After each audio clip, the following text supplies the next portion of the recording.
श्रीमद् राजचंद्र वचनामृत पत्रांध 674 मुंबई फागुनवदी तीज सोम 1952। ओम सद्गुरु प्रसाद। देहधारी होने पर भी निरावरण ज्ञान सहित रहते हैं, ऐसे महापुरुषों को त्रिकाल नमस्कार। आत्मार्थी श्री सौभाग्य के प्रति श्री साइला। पत्र बहुत बड़ा है, उसका थोड़ा अंश ही पढ़कर आज विचारणा करेंगे, आज उस पर स्वाध्याय करेंगे। सौभाग्य भाई का एक प्रश्न है, वो प्रश्न आता है, फिर परम कृपालु देव का उत्तर है। जगतवासी जीव को राग द्वेष दूर होने का पता नहीं चलता, परंतु जो महान पुरुष हैं वे जानते हैं कि इस महात्मा पुरुष में राग द्वेष का अभाव या उपशम है। ऐसा लिखकर आपने शंका की है कि जैसे महान महात्मा पुरुष को ज्ञानी पुरुष अथवा दृढ़ मुमुक्षु जीव जानते हैं, वैसे जगत के जीव क्यों नहीं जानते।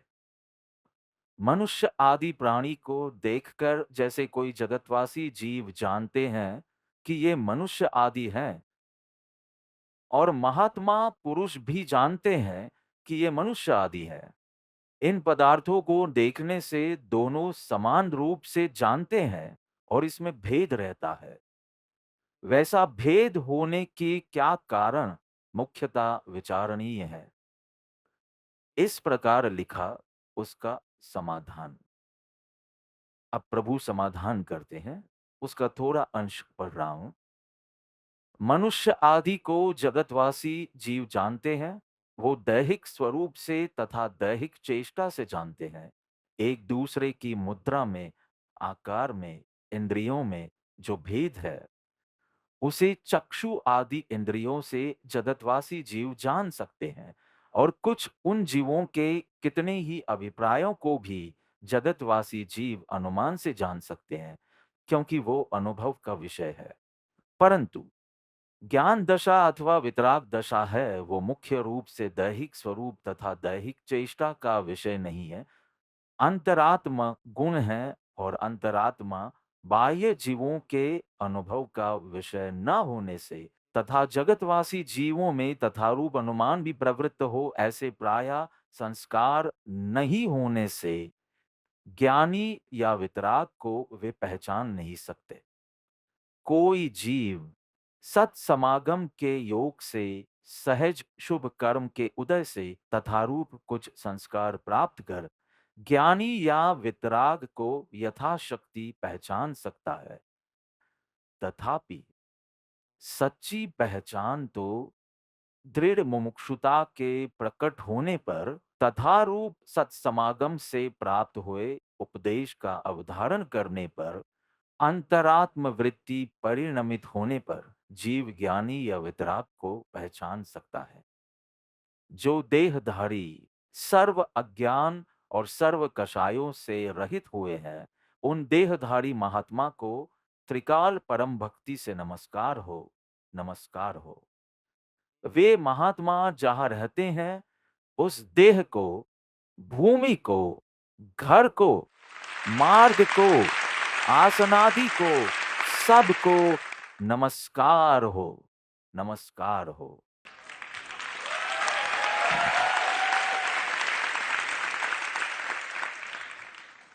राज जयंती मना रहे हैं, तब ये पत्र तो मानो रंग चढ़ा देता है। सौभाग्य भाई का प्रश्न सरल भाषा में कहें तो जगतवासी जीव जैसे ये मनुष्य है या ये तिर्यंच है ऐसा जान सकता है, वैसे वो ज्ञानी को क्यों नहीं जान सकता। परम कृपालु देव का उत्तर है कि न इंद्रियों का विषय है, न अनुमान का विषय है। दृढ़ मुमुक्षुता प्रकट होने पर ही ज्ञानी की ज्ञान दशा पहचानी जाती है, और पहचानने के बाद ऐसी भक्ति जागती है कि महात्मा जहाँ रहते हैं, वो देह, भूमि, घर, मार्ग, आसन सभी को नमस्कार। एक स्वामीनारायण संप्रदाय के साधु ने तो मुझे कहा था कि जब योगी जी महाराज, हम योगी सभागृह में हैं इसलिए कह रहा हूँ, योगी जी महाराज कहीं विचरण कर रहे हो और ट्रेन में गए हो, तो स्वाभाविक है कि हर स्टेशन पर नमस्कार करने आते, योगी जी महाराज के दर्शन करने आते। कुछ लोग ट्रेन को स्पर्श करके सिर पर लगाते। परंतु हमने तो ये भी देखा है कि योगी जी महाराज उतर जाएँ और अपने स्थान पर जहाँ जाना हो वहाँ जाएँ, फिर खाली ट्रेन खड़ी हो, उसे भी दंडवत नमस्कार करते हैं। तो सौभाग्य भाई के इस प्रश्न के उत्तर रूप में इस पत्र में ज्ञानी की पहचान संबंधी अद्भुत रहस्य बताए हैं। तो समय मर्यादा में जितने हो सकेंगे उतने हम खोलेंगे, बाकी परावर्तना में। सत्पुरुष के समागम में आए ऐसा जो वर्ग हो, ग्रुप, उसे आप दो श्रेणी में रख सकते हैं। एक अनुयायी वर्ग, फॉलोअर्स, और दूसरा विरोधी वर्ग, जो विरोध करते हैं। तो कोई भी ज्ञानी पुरुष किसी भी समय कहीं भी,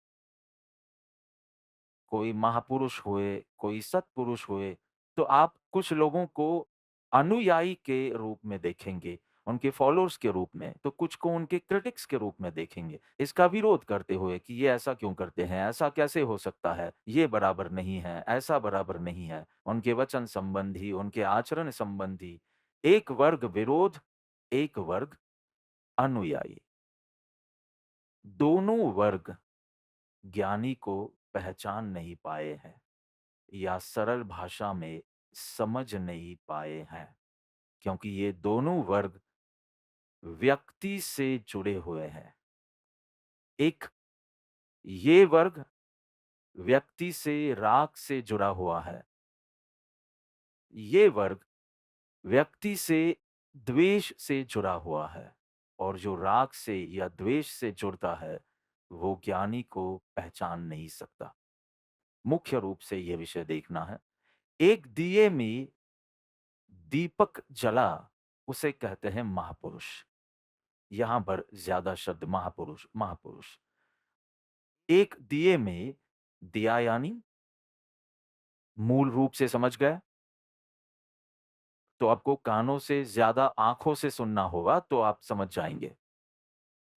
तो दिए में ज्योति प्रकट हुई, मतलब ये दीपक बन जाता है महापुरुष। अनुयायी वर्ग दिए की तरफ देखता है, ज्योति को भूल जाता है। विरोधी वर्ग दिए की तरफ देखता है, ज्योति को भूल जाता है। ट्रेजेडी तो ये है कि अनुयायी वर्ग भूल जाता है कि हम जिन्हें अत्यंत प्रेम करते हैं, वो दिए के कारण है या ज्योति के कारण। वो जो सत्य प्रकट हुआ है, वो आत्मदशा जो प्रकट हुई है, वो उनका मुख, उनके उनके उनके प्रवचन, उनके व्याख्यान, भाषण, ये सब दिया है। दिया मतलब वर्धमान, और ज्योति मतलब महावीर। वर्धमान वो भूतकाल की घटना है, ऐतिहासिक। हमारे मन में एक शरीर आता है जिसका एक दिन जन्म हुआ था, एक इतिहास होता है, हिस्ट्री होती है, बहुत सारे तथ्य। 7 वर्ष में ऐसा हुआ, 19 वर्ष में ऐसा हुआ, 20वें वर्ष में ऐसा हुआ। कृपालु देव के संदर्भ में बात करें तो वो सब।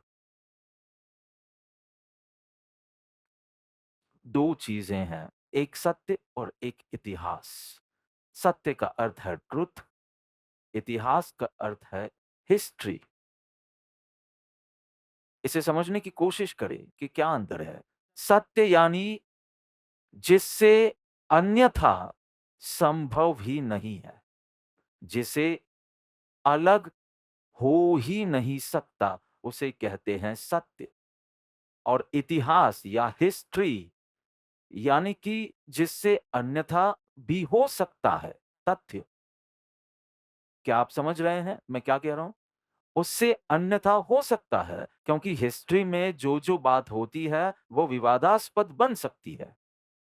कोई कहेगा कि कार्तिक पूर्णिमा रविवार को जन्म हुआ, कोई कहेगा कि सोमवार को जन्म हुआ। संभव है, क्योंकि ये एक ऐतिहासिक तथ्य है, ये संभव है। पर ये कहे कि या तो आत्मा में रमणता होगी और या तो नहीं होगी, ये संभव नहीं है। तो वो सत्य है, ये इतिहास है। राजकथा इतिहास थी। इतिहास में सत्पुरुष का बहुत कम अंश प्रकट होता है। तो अगर आप राजकथा से प्रभावित हैं, तो आप इतिहास से प्रभावित हैं, सत्य से नहीं। बर्क नाम का एक इतिहासकार था। उसे पिछले 1000 साल का इतिहास लिखना था। तो पहले तो सब कुछ संकलित किया, संशोधन किया, रिसर्च किया, संकलन किया और वो घंटों तक काम करता था। ना 1000 साल के इतिहास पर एक दिन लगभग दोपहर का समय था और जिस गली में उसका घर था, उस गली में बहुत शोर होने लगा। तो उसने बस बाहर झाँका और उसे पता चला कि 2 लोग झगड़ रहे थे, जिसमें एक व्यक्ति ने दूसरे की हत्या कर दी थी, मर्डर कर दिया था। तो वो नीचे गया और वहाँ बहुत से लोग इकट्ठा हो गए थे, क्योंकि हत्या हुई थी, इसलिए वहाँ बहुत से लोग इकट्ठा हो गए थे। और वो देखता है और उसने पूछा, "क्या हुआ?" तो कहा कि इन दोनों के बीच झगड़ा शुरू हुआ था और फिर इसने इसका खून कर दिया। तो पूछा कि ये सब कैसे हुआ? मतलब झगड़ा हत्या का रूप ले ले, कैसे इस हद तक पहुँचे? तो जब लाल किले पर बम धमाका हुआ, हम वहाँ से मुश्किल से 5 मिनट दूर थे। अ, हम दिल्ली में थे, हमें काम था, मुझे म्यूज़ियम से संबंधित काम था और उसे जाना था, नेमी को पीएमओ जाना था, प्रधानमंत्री कार्यालय और जो भी हो। तो हम बस साथ में थे, हमें तो पता ही नहीं था, हम 10 मिनट दूर थे, फ़ोन और न्यूज़ पर नहीं थे हम। अचानक फ़ोन आने लगे और जो भी हो, तो उसने पूछा कि इस झगड़े ने हत्या का रूप कैसे ले लिया? आखिर हुआ क्या था? तो एक व्यक्ति ने कहा कि नहीं, गलती से उन लोगों का झगड़ा हुआ था, पर गलती से चाकू अंदर चला गया। उसके बगल वाले ने कहा, नहीं, ये एक सुनियोजित हत्या थी। तीसरे ने कहा, जो बगल में ही था, कि नहीं, आत्मरक्षा करते-करते आत्मरक्षा सेल्फ डिफेंस में चाकू घुस गया। चौथे ने कहा कि नहीं, वे लोग तो झगड़ रहे थे और बस उसने चाकू दिखाया, लेकिन पीछे से किसी ने धक्का मारा इसलिए चाकू उसे लग गया। बर्क वापस अपने डेस्क पर जाता है और कहता है कि मेरे सामने घटी घटना के 4 मत हैं और मैं 1000 साल का इतिहास लिखने जा रहा हूँ, तो ये बस तथ्यों पर आधारित है। जैसे किसी ने ये कहा तो वो लिखा गया, किसी ने कहा कि इन्हें भक्त रत्न कहते हैं, तो भक्त रत्न आ गया। मैं ये नहीं कह रहा कि ये गलत है, लेकिन ये सिर्फ तथ्य हैं, तथ्य। लेकिन तथ्य विवादास्पद हो सकते हैं। कई बातों का मुझे अनुभव हुआ है कि यहाँ ये घटना नहीं घटी है, लेकिन ऐसा कहा जाता है कि यहाँ ये घटना घटी है और किसी ने कहा, "अरे! लेकिन इसमें तो गलती हो सकती है ना?" गलती हो सकती है, कभी-कभी बस लापरवाही हो सकती है। ज्ञान पंचमी शनिवार को थी या रविवार को? नेमी जी, रविवार। अब मुझे शनिवार याद हो, समझो, तो मैं कहूँगा कि शनिवार को ज्ञान पंचमी पर क्या सुंदर सत्संग करवाया है, स्वाध्याय करवाया है नेमी जी ने। और कोई लिख दे कि शनिवार को 2025 शनिवार को ज्ञान पंचमी पर नेमी जी ने पहला सत्संग उनके भीतर कुछ घटित होने के बाद लिया। ऐसा कहा। इस तरफ कोठारी जी भी लिखते हैं और वे लिखते हैं कि रविवार को हुआ, तो ये विवादास्पद बना कि नहीं, है ना? तो इतिहास और तथ्य, जन्म तारीख, विदाई तारीख, अमुक-अमुक घटना, स्थल वगैरह, ये तो सब डाटा का कलेक्शन है और एक एक बाह्य जानकारियों का संग्रह है। तो ये बल्कि जीवन कला में हमें 6-7 विरोधाभास मिले, विरोधाभास। तो मैं ये नहीं कह सकता कि मुझे ऐसा लगता है। ये एक स्पष्ट विरोधाभास था और इसका मतलब ये नहीं है कि उसके लेखक ने कोई बहुत बड़ी गलती की थी, वे तथ्य इकट्ठा कर रहे थे। किसी ने ऐसा कहा कि अवधान इस उम्र में शुरू किए, उसमें लिखा है कि अरे हेमचंद भाई को टोकरशी भाई कि नहीं टोकरशी नहीं दूसरे कौन मालशी भाई या कौन? हाँ, हेमराज भाई और मालशी भाई, उनके सामने पहले अवधान किए थे। दूसरी जगह लिखा है कि वसंत बाग में पहले अवधान हुए थे। अब ये एक सरासर विरोधाभास है, मतलब इनमें से एक 100% सच है। लेकिन 2 अलग-अलग उम्र में, अलग-अलग जगहों पर तो मैंने ऐसे 8 ऐसे विरोधाभास जब मैं शोध में गहरा उतरा, मैंने कहा कि इनमें से एक ही सही है। मैं ये नहीं कह रहा हूँ कि दूसरा गलत है, लेकिन इनमें से एक सही है। तो चलो गहराई में जाकर पता लगाते हैं। अभी तो ये पता नहीं है, विवादास्पद तो ये है कि जन्म 9 नवंबर को, 10 नवंबर को या 11 नवंबर को।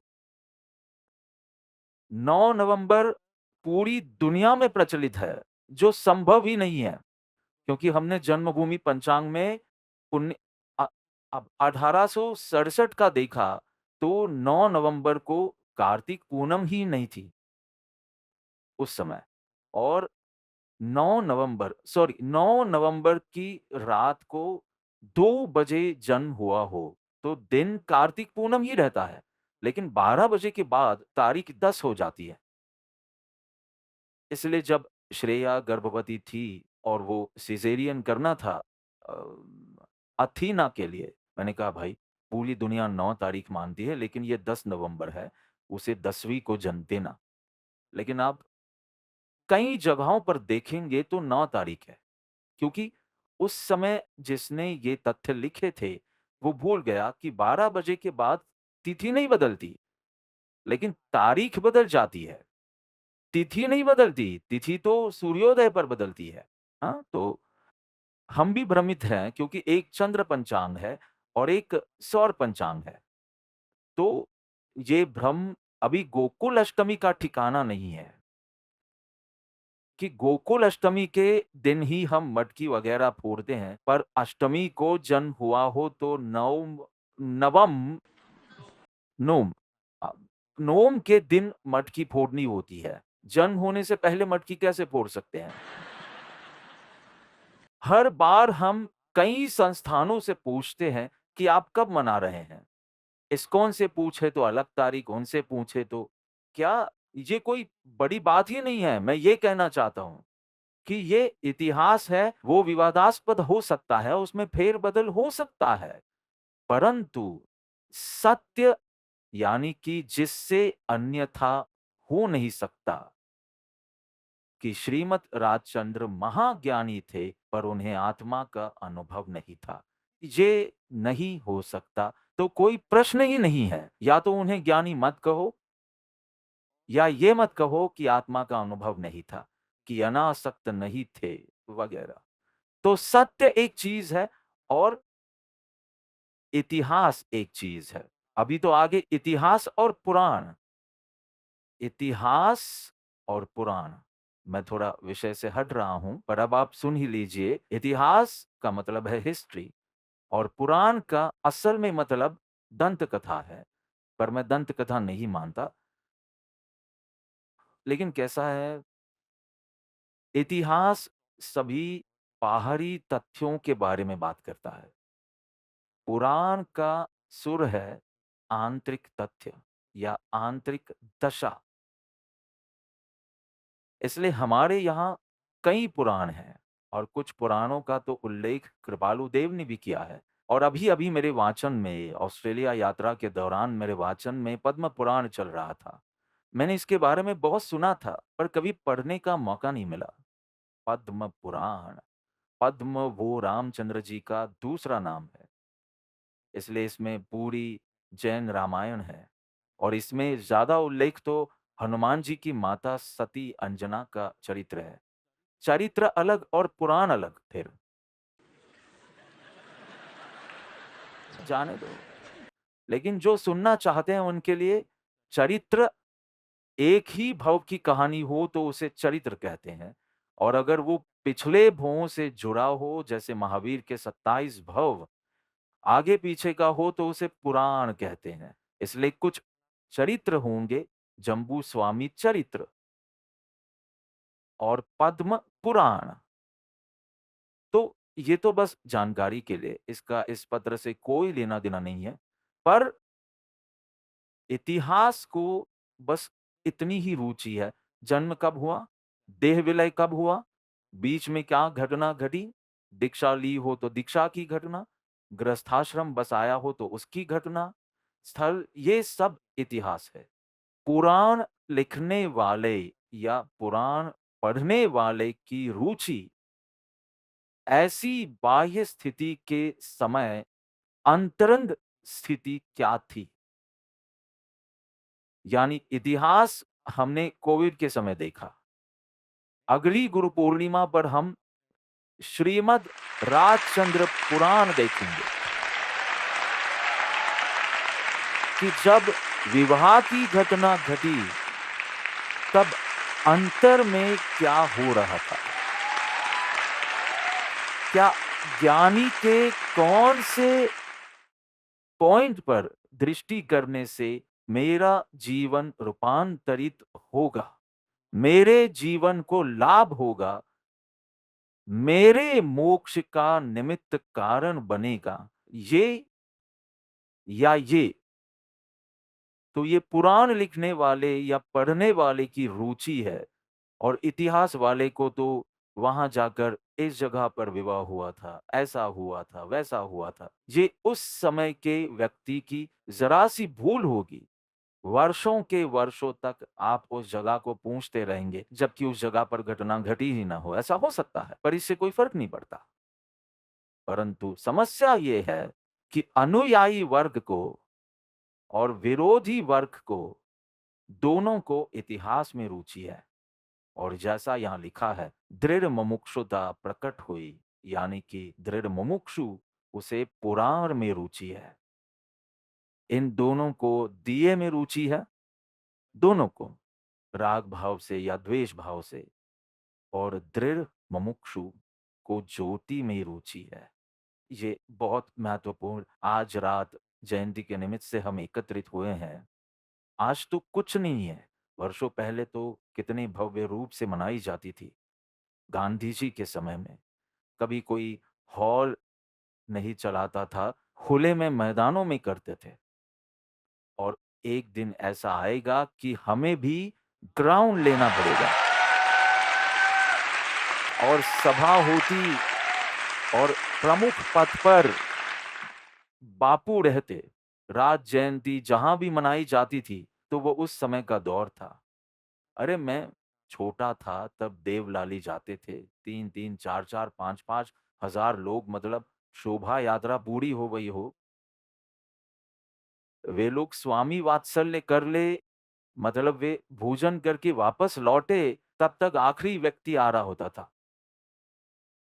ऐसी ऐसी ऐसी मतलब ऐसी भव्य रीत से इन महापुरुष का अवतरण कहो, प्रागट्य कहो, कभी जन्म या मरण नहीं बोलना चाहिए। ये प्राकट्य दिवस, महासमाधि दिवस। लेकिन आप सब ऐसा मत उपयोग करना कि आज मेरा प्रागट्य दिन है। नया-नया सीखते हैं ना तो वो सब उपयोग करने का बहुत मन होता है। तुम जन्मे हो और मरने वाले हो। तो ये ज्योति की बात चल रही है। आप जो बात कर रहे हैं वो दिए की बात है। तो भाई एक दीवार पर कपड़ा लगाना है। आप ये कैसे करेंगे शिव? एक दीवार पर कपड़ा लगाना है और उसे लगाए ही रखना है। खूंटी चाहिए। सही है, बिल्कुल सही। खूंटी चाहिए। खूंटी पर बात इतनी सीधी है कि मुझे यही कपड़े कल सुबह फिर से पहनने हैं। एनसीपीए में कहाँ है? वहीं पर है ना, सुबह 10:30 बजे का कार्यक्रम। तो मैं तो नहीं बोलने वाला हूँ, परनेमी जी बोलने वाले हैं। अब सेवा के कार्य उन्होंने लिए हैं और स्वाध्याय के कार्य मैंने लिए हैं। तो सेवा की कोई भी घटना होगी, वे बोलेंगे। दरअसल कल मेरी ज़रूरत भी नहीं है, पर अगर वे ज़ोर देंगे तो मैं ज़रूर आऊँगा, क्योंकि मुझे नेमी जी को सुनना अच्छा लगता है। तो मैं आऊँगा। इन बच्चों ने बहुत मेहनत की है और ये बहुत, बहुत अच्छा बना है। मैंने अभी इसके बारे में सुना, तो मैं जाऊँगा। किसी एक शो के लिए मैं जाऊँगा, सुबह शायद। पर सेवा के सारे कार्य मैंने कहा, आप बोलिए, गणमान्य व्यक्तियों के लिए आप बोलिए। मुझे सिर्फ़ वचनामृत पर बोलने दीजिए और कुछ नहीं। ज्ञानियों के वचन जो मैं थोड़ा बहुत समझा हूँ, वो मुझे आपके साथ साझा करने दीजिए। तो इतिहास, पुराण, इससे मुझे आध्यात्मिक रूप से क्या लाभ होगा? श्रीमत का विवाह मोरबी में महासुद 12 1944 20 वर्ष की उम्र में 20 साल में अ, हुए पोपट भाई की सुपुत्री झबक बा के साथ, झबक बेन के साथ। ये तथ्य मुझे आध्यात्मिक रूप से कैसे लाभ पहुँचाएगा? ये मुमुक्षु की रुचि होती है। अनुयायी कहेंगे, अरे!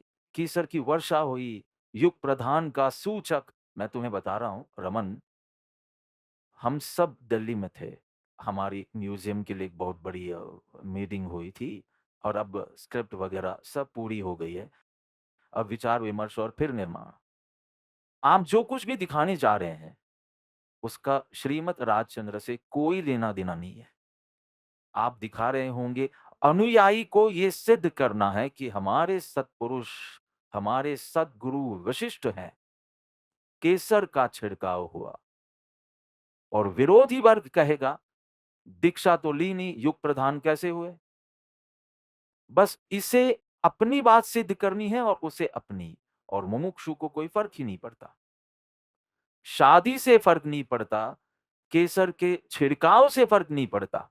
शादी के समय जो उनका कंवारा चित्त है, उसमें रुचि है। तो ये कितनी बड़ी ट्रेजेडी है कि अनुयायी वर्ग भी चूक रहा है। विरोधी वर्ग का तो मैं समझता हूँ, पर जब अनुयायी वर्ग, फॉलोअर्स, जब वे ज्योति चूक जाते हैं आध्यात्मिक लाभ से, कितनी दुखद बात है। विरोधी का तो जो दर्शन मोह का बंद पड़ेगा और आगे जो भी उसका होगा, वो तो है ही, पर उसकी तो दृष्टि ही टेढ़ी है, पर इसकी भी कुछ सीधी नहीं है, जो उसके पीछे-पीछे भागता रहता है, पीछे-पीछे। किसी दृढ़ मुमुक्षु को ही पहचान होती है। तो अभी तो मैंने सिर्फ़ ये बताया है कि मैं क्या स्वाध्याय कराने वाला हूँ। अब शुरू करूँगा। तो जैसा उन्होंने कहा कि दीवार पर खूंटी चाहिए, तो बात इस पर से निकली कि मुझे यही कफ़नी कल पहननी है, तो मुझे लगा कि घर जाकर सीधे लटका दूँ, नहीं तो फिर सिलवंडे पड़ जाएँगे। पर दीवार पर कैसे लटकाऊँ? कोई खूंटी तो चाहिए ना, उस खूंटी पर फिर मैं अपनी ये शॉल लटका दूँ, तो अच्छे से रहेगी। आत्मा रूपी दीवार और कपड़ा यानी आपका उपयोग या आपका चित्त जो लेना हो वो, चित्त, अब चित्त आत्मा में लगाना है, पर ये हो नहीं रहा है। ये आसान नहीं है, जैसे कि आपको ये असंभव लगता है। पर कृपालु देव निकल जाता है, लेकिन उसे सत्पुरुष रूपी खूंटी हो, तो आप उस पर लगा दो, वो दीवार पर ही लग गई। मतलब परम कृपालु देव के दर्शन, भजन, वंदन जो कुछ भी करो, वो आत्मस्मरण के लिए सहायक बनना चाहिए। नहीं तो इसका मूल उद्देश्य ही व्यर्थ है। सिर्फ कुलधर्म का पालन होता है, बाकी कुछ हुआ नहीं है। लेकिन उससे तत्व का स्मरण हो, उनकी दशा का स्मरण हो, वो दशा स्वरूप दृष्टि से ये हुई है, उस स्वरूप की जिज्ञासा जागे, स्वरूपानुसंधान, आत्मानुसंधान बढ़े, उसके लिए योगदान हो रहा हो, तो आप सही रास्ते पर हैं। नहीं तो कोई भी उत्तम से उत्तम अनुष्ठान भी एक उबाऊ, नीरस क्रियाकांड बन सकता है, या प्रभु की भाषा में कहूं तो जड़ क्रिया। फिर क्या रोज आरती करनी है? ये आरती तुझे सम्यक दर्शन दिलाए, ऐसा अनुष्ठान है। लेकिन तू ही दृढ़ मुमुक्षु नहीं है। ये एक एक स्नात्र कितने ही देवों के सम्यक दर्शन का कारण बना है, ऐसा स्नात्र पूजा में ही आता है। लेकिन तू ज्यादा से ज्यादा उल्लास में आता है, लेकिन सम्यक दर्शन को स्पर्श नहीं कर पाता है।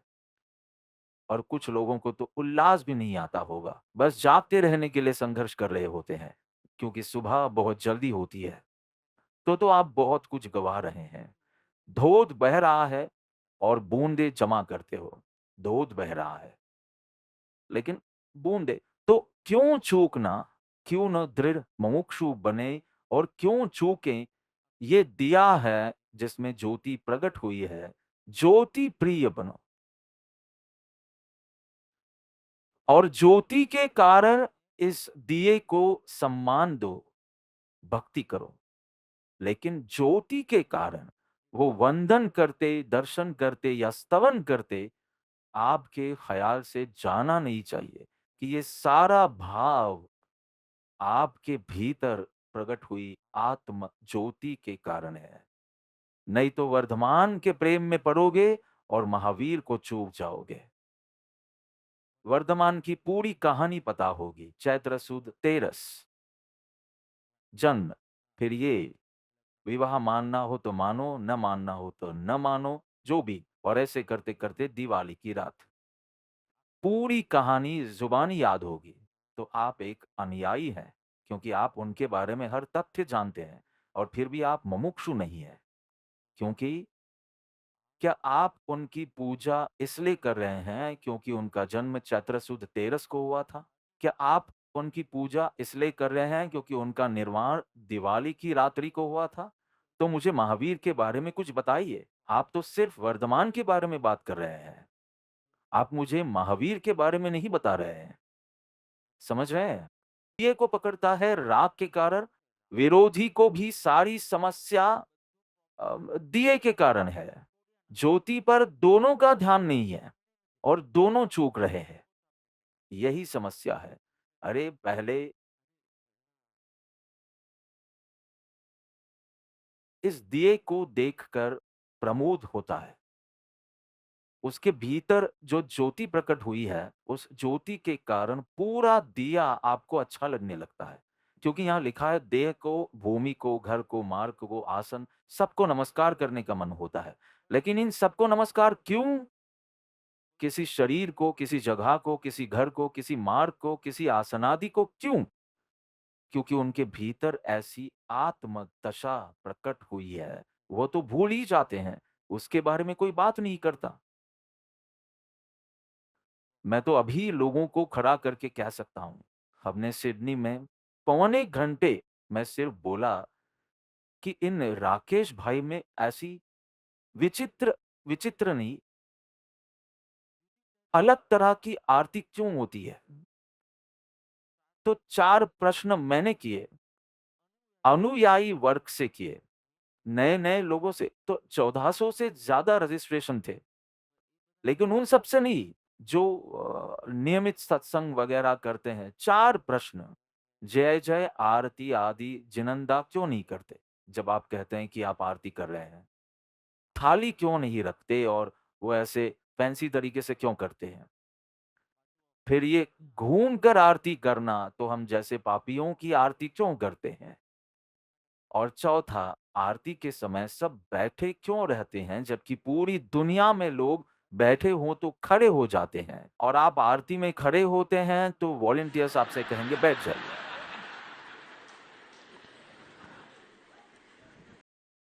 और इन 4 पर और बहुतों ने बस कहा, बापा ने ऐसे करने का निर्णय लिया है और मुझे हमें बापा पर पूरा विश्वास है। ये जवाब मैं स्वीकार नहीं करूँगा। आपकी श्रद्धा बोलनी चाहिए। खुलकर बोलिए, क्या वे परंपरा के विरुद्ध जा रहे हैं? तो लोग बस ये कहकर कि ये क्रांतिकारी हैं और बाहर। लेकिन मैं दावा करता हूँ कि मैं एक शुद्ध परंपरावादी हूँ। मैं परंपरा के विरुद्ध नहीं जा रहा हूँ और परंपरा से बिल्कुल अलग तो आप देख ही रहे हैं। और पौने घंटे तक मैंने इस पर समझाया, पूरा विषय ही बदल गया। फिर लोगों ने भी कहा कि नहीं आप अम, अब आप अपने विषय पर वापस आ जाइए। लेकिन हम ये जानना चाहते थे। चलो आप सब जानते हैं कि मैं ये नहीं कहने वाला हूँ, लेकिन परावर्तना में याद दिलाइएगा तो हम चर्चा करेंगे। मुझे ऐसा जवाब नहीं चाहिए कि देखो यहाँ तो ऐसा है, आपको पसंद आए तो आइए और न पसंद आए तो मत आइए, ऐसा नहीं। आप समझाइए कि ये शास्त्र के विरुद्ध नहीं है, परंपरा के विरुद्ध भी जा सकते हैं, लेकिन मैं गया नहीं हूँ। मैं परंपरा को चुनौती नहीं दे रहा हूँ और शास्त्र के विरुद्ध जाने का तो मुझे ख़्याल तक नहीं है और मैं क्यों नरक में जाऊँ शास्त्र के विरुद्ध जाकर। मेरे डैश का क्या जाता है? जैसा चल रहा है वैसा चलने दो ना। मैं क्यों नरक में जाऊँ शास्त्र के विरुद्ध करके? मुझे कौन-सा वो अ, क्रांतिकारी और कि उन्होंने जैन धर्म में क्रांति ला दी। मुझे ऐसी कोई उपाधि नहीं चाहिए। तो ये कैसे है? तो परावर्तना में हम चर्चा करेंगे, लेकिन आपकी श्रद्धा बोलनी चाहिए। लोगों को मेरे पास मत लाइए, आप जवाब दीजिए। मेरे पास समय नहीं है और आपका तो सब कुछ एकदम आप तो मुमुक्षु हैं। बहुत गहराई में उतरकर वैज्ञानिक पद्धति से उस पूरी बात को समझकर और स्वीकार करके ज्ञान दर्शन की आराधना करते हैं। सिर्फ श्रद्धा की आराधना नहीं करते हैं। आप ज्ञान और दर्शन दोनों की आराधना करते हैं तो आपको वो जिज्ञासा जागनी चाहिए। आपसे संतुष्ट हो जाए तो ठीक है, वरना उनसे पूछना चाहिए कि आप गलत हैं इसलिए नहीं, बल्कि ये किस तरह से सही है, ये समझने के लिए मुझे पूछना है। मध्यस्थ भाव से पूछो तो आशंका कहलाए और नकारात्मक फैसला करके पूछो तो कुशंका कहलाती है और आशंका से ज्ञान खिलता है और कुशंका से सत्यानाश हो जाता है, बदलता है। सबकी रुचि दिए में होती है। अरे एक दिया देखकर प्रमोद होता है, आप में अपूर्व भक्ति जागती है। एक दिन आपको प्रमोद के बदले प्यास जागने लगेगी। 4 पौ हैं।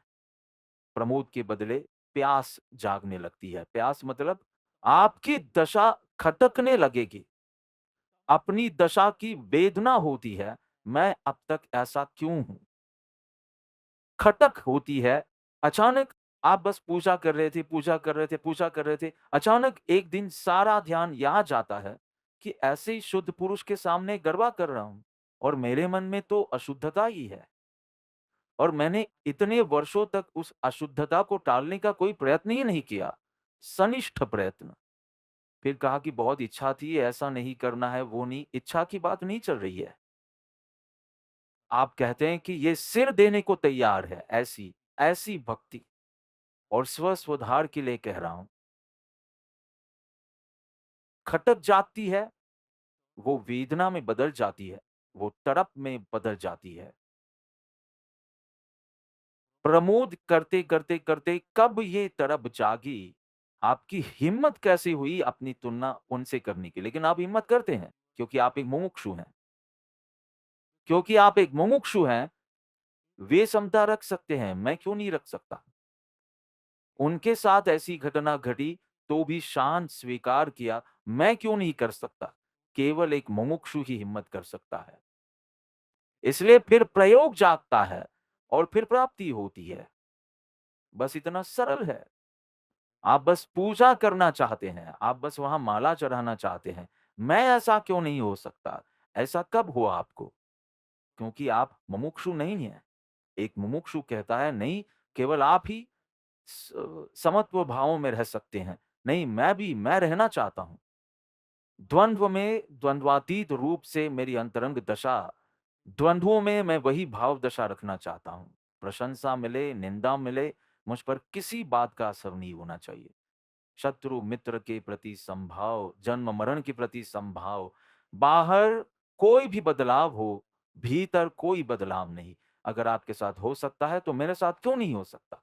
सिर्फ एक मुमुक्षु ही हिम्मत करके आगे बढ़ सकता है। तो ये पहचान होनी चाहिए और इस पहचान के कारण आपको आपके सद्गुरु या सत्पुरुष या ज्ञानी पुरुष या महात्मा वे विशिष्ट लगनी चाहिए। आहा! आत्मानुभूति, परम शांत, परम आनंद, परम विश्राम, जगत सोने का हो जाए तो भी कोई फर्क न पड़े, ऐसी विरक्त आत्मदशा, सहजता से, निरंतर, सतत और सहजता से आपको सत्पुरुष इसलिए विशिष्ट लगते हैं कि गलत गली में घुस जाते हो। दूसरे संतों से हमारे सद्गुरु विशिष्ट हैं। देखो, विशिष्ट शब्द में ही विशेष आया और विशेष मतलब दूसरों से बेहतर। तो आप उपयोग कर सकते हैं। श्रीमद् एक विशिष्ट पुरुष थे। क्यों? क्योंकि भीतर आत्म ज्योति प्रकट हुई थी, बस। लेकिन अनुयायी की रुचि ही ये है, अनुयायी की। वहां तो देखो कितने लोग आते हैं, यहाँ देखो कितने लोग आते हैं, वहां कितने लोग, 5, 7, 10, उतने तो हमारी एक-एक टीम में होते हैं, जो छोटी-छोटी सब टीम्स होती है ना उनमें। अच्छा, इसलिए विशिष्ट। देखो, तुलना देखो, मूर्ख तुलना करेगा, मूर्खता। पर उन्हें विशिष्ट मानने के लिए उस ज्योति पर ध्यान नहीं है, पर दूसरे दियों से ये दिया अच्छा है, इस तरह तुलना कर करके वो करेगा और उसमें वर्धमान पर दृष्टि जाएगी, वीर भुला दिए जाएंगे। श्रीमद् राजचंद्र पर दृष्टि जाएगी, परम कृपालु देव भुला दिए जाएंगे। जीसस पर दृष्टि जाएगी, क्राइस्ट भुला दिए जाएंगे। सिद्धार्थ पर दृष्टि जाएगी, बुद्ध भुला दिए जाएंगे। क्या आप समझ रहे हैं? क्योंकि दिए से बंधे हुए हैं, व्यक्ति से बंधे हुए हैं। व्यक्ति के साथ बंधना मतलब आपको पीछे-पीछे भागना पड़ेगा। पीछे-पीछे भागना मतलब बाहर जाना पड़ेगा और धर्म है स्वयं में स्थिर रहना। ये दृष्टि रखेंगे तो नुकसान करेगी। पर ज्योति के कारण आपको लगे कि आहा! मुझे प्राप्त हुए पुरुष विशिष्ट प्रकार के हैं। उनकी ज्योति के कारण 2 लाभ होंगे। ज्योति पर दृष्टि की अर्थात आत्मदशा पर, और अगर विशिष्ट लगे, महत्व के लगे आपको सद्गुरु, 2 लाभ होंगे। एक, आप उनको देख-देख कर अपने भीतर रहे सत्य के निकट आते जाएँगे। क्योंकि ज्योति तो ये दीपक की भी ज्योति के लिए तैयार है। बस थोड़ा पास आ जाएगा तो ज्योति प्रकट हो जाएगी। तो पहला लाभ तो ये होगा कि आपके भीतर रहे सत्य के आप निकट जाएँगे और दूसरा बहुत महत्वपूर्ण, जहाँ-जहाँ ऐसी ज्योति आपको दिखेगी, वहाँ-वहाँ प्रेम और आदर रहेगा। दृष्टि राग में नहीं मरेंगे। आपको कहीं और दिखा कि ज्योति है, आपको वही भाव रहेगा और फिर भी आपकी अनन्यता टूटी नहीं है, निष्ठा टूटी नहीं है और प्रेम है। पर आपके सामने तो किसी दूसरे संस्थान का नाम आए, अरे छोड़ो सब नकल करते हैं, सब नकल करते हैं। पर आपने ये फ़िक्र नहीं की कि वहाँ ज्योति है कि नहीं। दृष्टि राग होगा तो अन्य के प्रति द्वेष होगा ही होगा। अन्य की दौड़ में तुम आओगे ही आओगे। अन्य की ईर्ष्या या तुलना तुम्हें होगी ही होगी, वरना तुम्हें कोई ज़रूरत ही नहीं है। ज्योति यहाँ प्रकट हुई है, ये ज्योति मुझे पर्याप्त प्रकाश देती है। ओ पर यहाँ भी ज्योति है, तो बस इस ज्योति को मैं नमन करता हूँ। ये ज्योति और आगे जाएँगे, उसे सभी मनुष्यों में ऐसी ज्योति दिखेगी। और आगे जाएँगे, तो पशु-पक्षियों में दिखेगी। और आगे जाएँगे तो वनस्पति और पानी में दिखेगी। कृपालु देव जैसी चेतना तुम्हें वहाँ दिखने लगेगी। एक से सही मायने में प्रेम करने से तुम्हारे अनेक द्वार खुलेंगे। पर ज्योति से करेंगे तो, दिए से करेंगे तो दृष्टि राग आएगा। दृष्टि राग आएगा तो किसी के प्रति घृणा जागेगी ही। और फिर पूरी ज़िंदगी तुम इस दौर में लगे रहोगे, इस दिए से उस दिए तक। ये अनुयायी का सुर और मुमुक्षु का सुर ही अलग है। किसका सुनना है पहले? अनुयायी का सुनते हैं।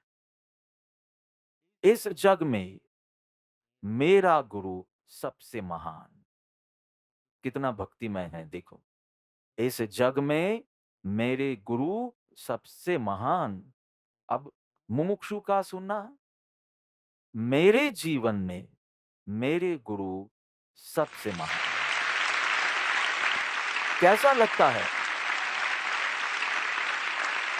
मेरे जीवन में उनका उपकार ऐसा है कि मेरे जीवन में सबसे महान मैं अपने जीवन की बात कर रहा हूँ। मैं अपनी पत्नी से बहुत प्यार करता हूँ, मुझे वो सबसे सुंदर लगती है। उदाहरण है, मुझे वो सबसे सुंदर लगती है। हाँ, पर आप ऐसा क्यों कहना चाहते हैं कि मेरी पत्नी दुनिया की सबसे सुंदर महिला है? क्या आपने मिस यूनिवर्स को देखा है? हाँ, ये नहीं, उस तरह से आप क्यों किसी का पढ़ा नहीं है, किसी के उसमें गहरे उतरे नहीं हैं और आप एक प्रमाण पत्र देना चाहते हैं, इस जग में मेरे गुरु सबसे महान। बस इतना कहो ना, मेरे जीवन में मेरे गुरु सबसे महान। उसके सुर का दुनिया से कुछ लेना-देना नहीं है। दिए दूसरे कितने भी हो, मुझे फ़र्क नहीं पड़ता। बस। पर ज्योति पर दृष्टि होगी तो, दिए पर होगी तो आप अनुयायी तो ऐसे बनेंगे कि सिर काट कर दे दें, पर पाएँगे नहीं। यहाँ कहा कि जगतवासी जीव की दृष्टि बहुत उथली है। दृढ़ मुमुक्षुता के प्रकट होने पर तथारूप सत्समागम से प्राप्त हुए उपदेश का अवधारण करने पर अंतर आत्मवृत्ति परिणमित होने पर जीव ज्ञानी या वितराग को पहचान सकता है। ऐसा नहीं है कि पहचान नहीं सकते, ऐसा नहीं है कि ज्ञानी ही ज्ञानी को पहचानते हैं। मुमुक्षु के नेत्र महात्मा को पहचान लेते हैं, पर मुमुक्षु के नेत्र, अनुयायी के नेत्र ऐसा नहीं कहा है।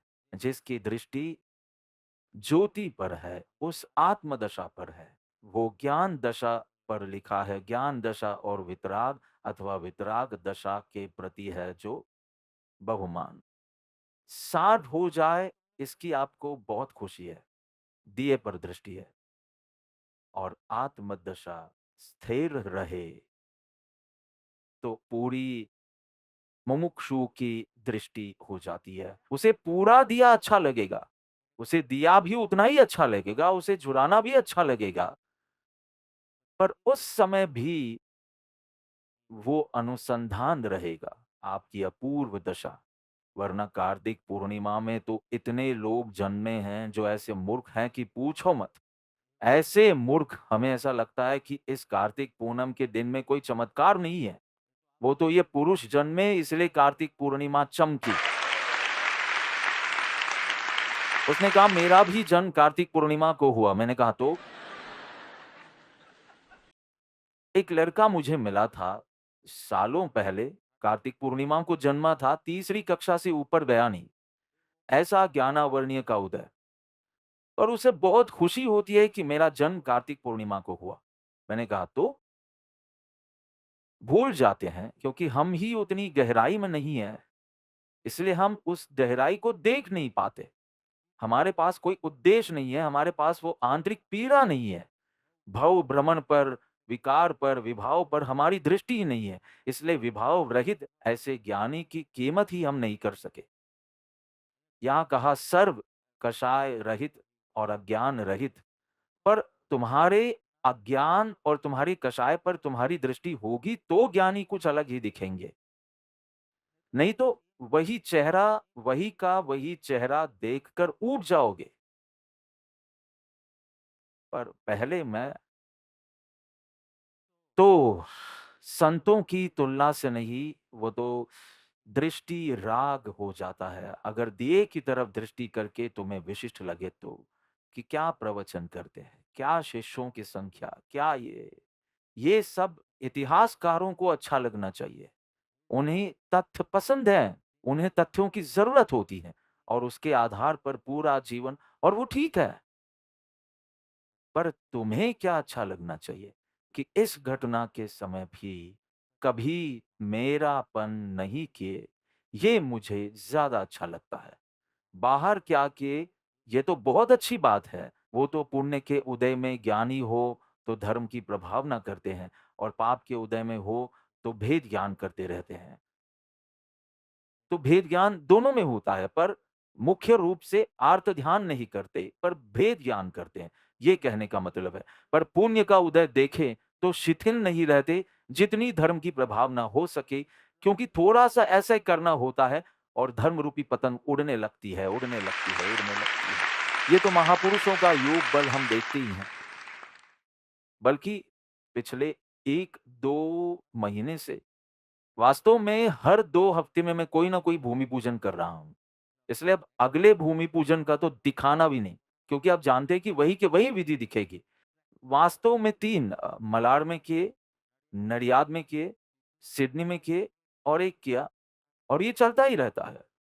पर मेरे लिए तो इसका कोई महत्व ही नहीं है। पुण्य का उदय प्रवर्तमान है, जिसे मैं धर्म से और लोग जुड़ें, उसके लिए उपयोग करता हूँ, बजाय अपने आराम और अपनी खुशी और इन सब के, क्योंकि मुझे मुझे पुण्य से कोई खुशी नहीं मिलती है। खुशी का तो असीम स्रोत और बल है अंदर, कोई समस्या नहीं है।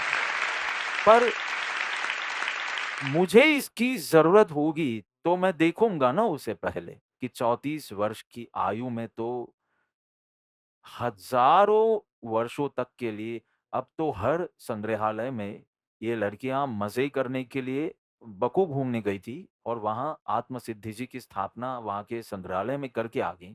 और क्या दिव्य संयोग है, जब मैं बकू गया था, समझो 5-6 साल पहले, है ना? तो हम ये संग्रहालय देखने गए थे और उसमें इतनी छोटी भगवद गीता की पुस्तक थी।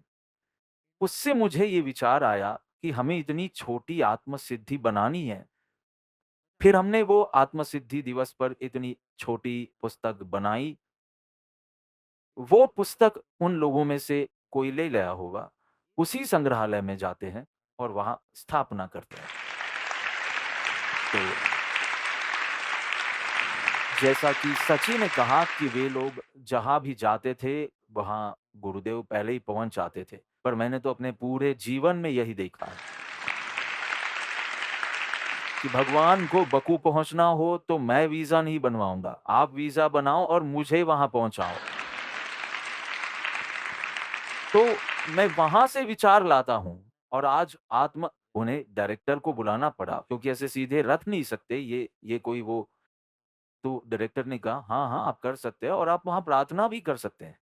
तो थोड़ा अहो, अहो कुछ किया होगा, कुछ कुछ आपने प्रार्थना या कुछ किया होगा और स्थापना कर आए।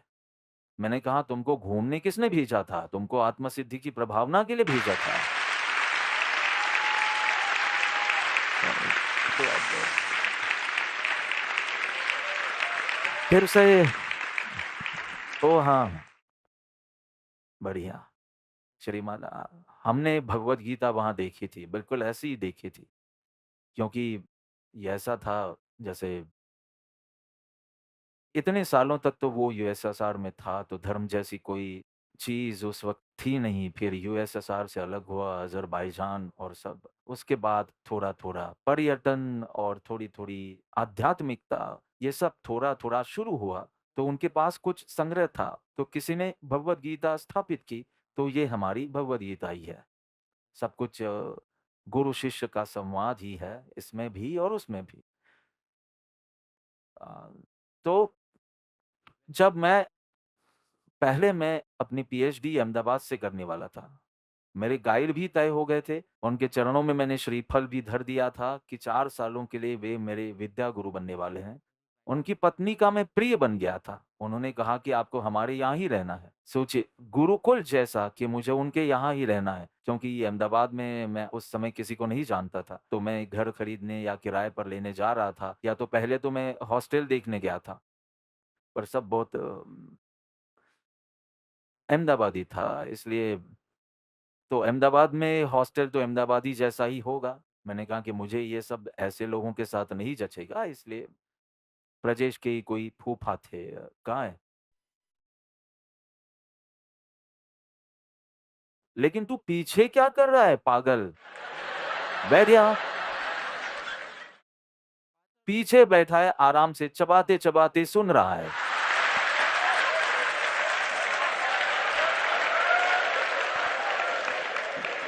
उसे लगता है कि पीछे पीछे लोगों को नहीं दिखेगा, मुझे तो दिखेगा ही ना।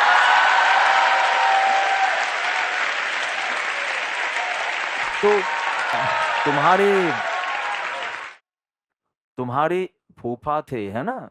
तो फूफा की कोई जगह थी, उसमें रहने जाने, तो महाराज जी गाइड बनते। तो उन्होंने कहा कि अ, आपके लिए सबसे अच्छा विषय है, जैसे कि आपकी आध्यात्मिकता में रुचि है, तो आप तुलनात्मक अध्ययन करें। रामकृष्ण परमहंस और रमन महर्षि, वे एक दक्षिण भारतीय थे।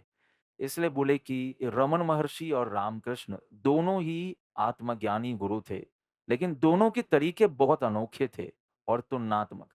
मैंने कहा, कभी नहीं, मैं दो दियों के बीच तुलनात्मक, मैं मूर्ख नहीं हूं। नानक और कबीर का तुलनात्मक अध्ययन मैं वो नहीं करने वाला। और हम अभी भी ढूँढ रहे थे। वहाँ मुझे अंदर से आवाज़ आई कि तुम्हें जो मार्गदर्शक चाहिए वो बॉम्बे में है। मार्गदर्शक मुझे मार्गदर्शक के लिए मार्गदर्शन दे रहे थे, और बाकी सब इतिहास है। तो 2 प्रकार के लोग हैं, एक साधारण लोग और एक असाधारण। असाधारण मतलब जिनके दिए में ज्योति प्रकट हुई है, सरल। और साधारण मतलब जिनके दिए में ज्योति प्रकट नहीं हुई है, सरल, साधारण, असाधारण। साधारण में चपरासी भी आते हैं और राष्ट्रपति भी आते हैं, क्योंकि अगर आपके दिए में ज्योति प्रकट न हुई हो, तो आप इस श्रेणी में आते हैं। फिर आप चपरासी भी हो सकते हैं और आप वो भी हो सकते हैं। वहाँ एक सीढ़ी होती है, तो चपरासी एकदम आखिरी पायदान पर है और राष्ट्रपति ऊपर। और वे लगातार बदलते रहते हैं। चपरासी दूसरे स्तर, तीसरे स्तर, चौथे स्तर पर जाने की कोशिश कर रहा है, और राष्ट्रपति को 100% 5 साल बाद नीचे आना ही पड़ता है। ऐसा हाँ, क्योंकि 5 साल बाद मैंने किसी भी राष्ट्रपति को फिर से निर्वाचित होते नहीं देखा है। पर कभी-कभार हुआ भी हो, एक आध बार हुआ भी हो। 5 साल के 10 साल ले लो, 10 साल बाद वे 400 कमरे छोड़ने पड़ेंगे। फिर आपको राष्ट्रपति भवन छोड़ना पड़ेगा। लेकिन मैं कहना चाहता हूँ कि कोई ऊपर जा रहा है, कोई नीचे आ रहा है, लेकिन आध्यात्मिक रूप से देखें तो वे साधारण की श्रेणी में आते हैं। मैं शिक्षा, सत्ता, पद, स्थान की दृष्टि से बात नहीं कर रहा हूँ, नहीं। आध्यात्मिक रूप से ज्योति प्रकट नहीं हुई है, तो आप इस श्रेणी में आते हैं। लेकिन मैं करोड़पति हूँ, बकरा, लेकिन आप इस श्रेणी में आते हैं। ज्योति प्रकट हुई हो तो आप असाधारण में आते हैं। इसलिए यहाँ ऊंच-नीच के भेद रहने ही वाले हैं। कोई सीढ़ी के आखिरी पायदान पर है, मतलब पहले पायदान पर, सॉरी, और कोई ऊपरी पायदान पर है, इसलिए ये ऊंचा और ये नीचा। पर आध्यात्मिक रूप से देखें तो एक ही श्रेणी में आते हैं। और इस तरफ असाधारण में जिसके दिए में ज्योति प्रकट हुई, फिर उसमें कोई भेद ही नहीं है, उसमें ऊंच-नीच नहीं है। चौथा, पाँचवा, छठा हो तो स्थिरता के गुण स्थानत है। आत्मज्ञानी के रूप में ये समान ही है, उसमें ऊंच नहीं है, नीच नहीं है। लेकिन तुम्हें तो अपने गुरु को विशिष्ट बनाना हो, तो तुम अब ज्योति में भेद, असाधारण में भेद करोगे। असाधारण में मेरे गुरु श्रीमद् राजचंद्र विशिष्ट पुरुष हैं। और फिर आपका पूरा झुकाव सोच कि वे कैसे विशिष्ट हैं, ऐसा कोई पहले हुआ ही नहीं है। वे तो युग के पुरुष हैं, लेकिन उससे तुम्हें क्या लाभ हुआ? वे तो बहुत महान हैं, लेकिन तुम कहाँ महान हो रहे हो? इसलिए यह कहा कि पहले दृढ़ मुमुक्षुता चाहिए। आपका झुकाव आंतरिक कार्य के लिए होना चाहिए। आंतरिक रूपांतरण की आकांक्षा होनी चाहिए और धीमी गति से नहीं। जल्दी, बहुत कम आयुष्य है। आपने जितना आयुष्य पूरा किया, कुछ लोगों को छोड़कर आगे की बात करूँ तो उतना तो आप जीने वाले नहीं हैं।